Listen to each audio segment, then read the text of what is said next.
Okay lang sa'yo yun. Hindi, syempre. Baka mag-away silang dalawa. Ceci, Pa. gusto ko lang Pa. na sigurado ka sa mga bawat galaw mo. Apa. At sana, hindi ka nagpapaasa ng ibang tao. Apa. Paglabas ng confession room, agad na kinausap ni Saisi si Bruce. Yes. Minsan ba napaka-insensitive ko? Sensitive. Sa anong bagay? Kay Robert, Insensitive.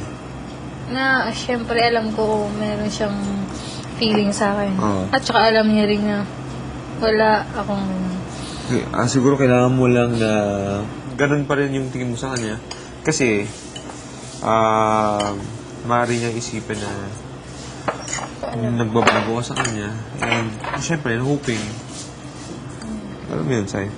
Samantala, si Robert naman ay naglabas ng hinaing kina Bodhi at Nell. No, kinda, I want to talk to her, kinda, I want to, like, comfort her kind of thing. But, hindi ko lang kung yung gagawin ko ba is comfort or... Why would it be wrong? I don't know. Like, I don't know if she wants to be alone or kind of thing, or... So, you know, of course, this thing is like a roller coaster. Parang, yeah. I want to hold her and say that, you know, just keep it up, things like those and everything, and then, you know, but I might think that it might, you know, she might become more emotional about the thing. Ilang saglit pa'y sinamahan na siya ni Saisi.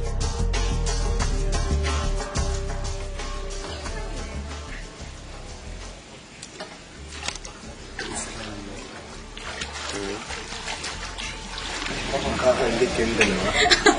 Ano ba? Dito pa kanya! Ano ka ba? Higa ka lang sa kama mo.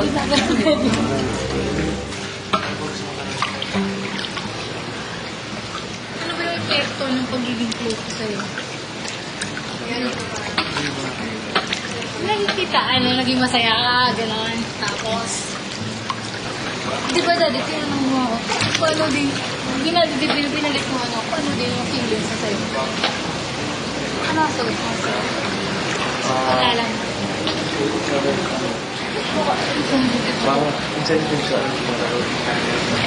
Hindi ko alam na, nasasakta ka na pala. Lagi na ako.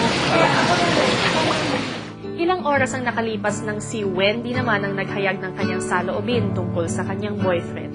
Hindi ako naguguluhan sa nafe-feel ko. Nakapag-decide na kasi ako dyan sa matter na yan eh. Ano siya? Ano decision mo? Na gusto ko nang i-give up yung Relationship niyo. Matagal ko na napag-decide na. Nagbahagi na rin si Robert ng kanyang nararamdaman. Ano kayo na, sinabi niya sa akin, kahit 1/4, wala. Wala. What do you mean? Wala. Paano mo nasabi? Sinabi niya sa akin. Kaya, swimming. Hindi, at sa'yo, what's a good side sa'yo is, alam mo talaga kung ano na. Yeah. At least, Sa akin, I'm just you're ano. me. Kaya, connect tayo.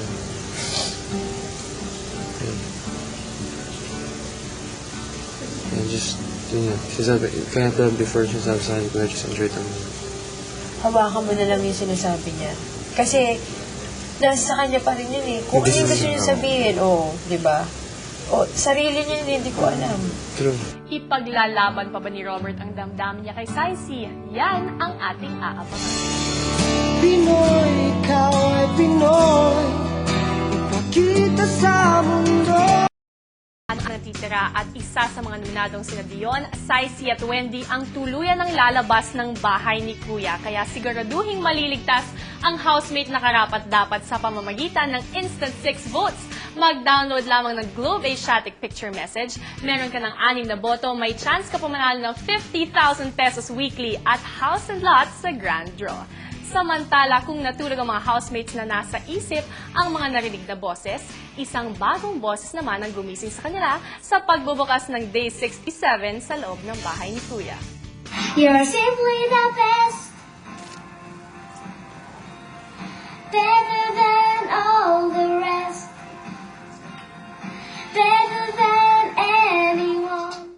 nang gising sa mga housemates ang tinig ng pinsan ni Mickey na si Vera. Gaano nga ba kahalaga si Vera kay Mickey? Yan ang inyong malalaman bago matapos ang araw ng mga housemates. Pagkagising, dumiretso agad sila Nel at Beatrice para ihanda ang mga baon ng kanilang classmates. Naging palaisipan naman sa ibang housemates kung kaninong boses ang nanggising sa kanila. Kanino yun? Lagot ka, Mickey. Hindi mo ba nabobosesan ang pinsan mo? Ano ba kayong batang mapupuntahan niya, ano? Di, Pamela. Ba, pwede. Feeling ko kung bibigyan, hindi Ingleserang bata. Bibigyan. Pinagbigyan, mas mayaman pa kay Gian. Kamusta? Baka sa mga bata sa sa school. Siguro. Pero ilo-ilo eh. Dapat may punto. Ilang sandali pa'y ibinigay na ni Kuya ang unang school task ng mga estudyante. Flag ceremony. Ngayong umaga magkakaroon kayo ng flag ceremony at morning exercise. Saisi, ikaw ang inaatasan kong manguna sa inyong pag-ehersisyo. Kapag narinig niyo na ang unang bell, agad kayong pumunta sa quadrangle upang simulan na ang flag ceremony. Hindi pumunta ng school quadrangle ang mga estudyante kaya't muling ipinarinig ang school bell. Ay, nako. Kaya nga kita sinabihan kagabi, gisingin muna lang ako. Hindi ka nagising, hindi ka ano. Oh, guys, you have to change. Agad na pumunta sa kanilang formation ang dalawang section.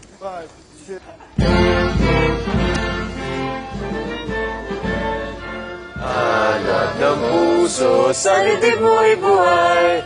Palibhasa ay laking Europa kaya hindi alam ni Mickey ang ating pambansang awit. Sumunod naman ang morning exercises sa pamumuno ni Saisi Aguila ng Section 1. Right, yung first 5, 6, 7, 8, 1. Matapos ang morning exercise, balik sa paghahanda ng baon si Nel at Beatrice. Shucks, feeling ko tuloy high school ako. Ay, nako. Nung Like a best. pag magmamadali lagi. Sige, before we can forgot. Pero diretso. And take note, pag naliligo ako, 5 minutes. Super. The flash. Sanay na sanay si Beatrice sa paghanda ng baon palibhasa, ginagawa niya ito sa kanyang mga kapatid noon. Lagi kasing bumabiyahe ang kanilang mga magulang para sa trabaho.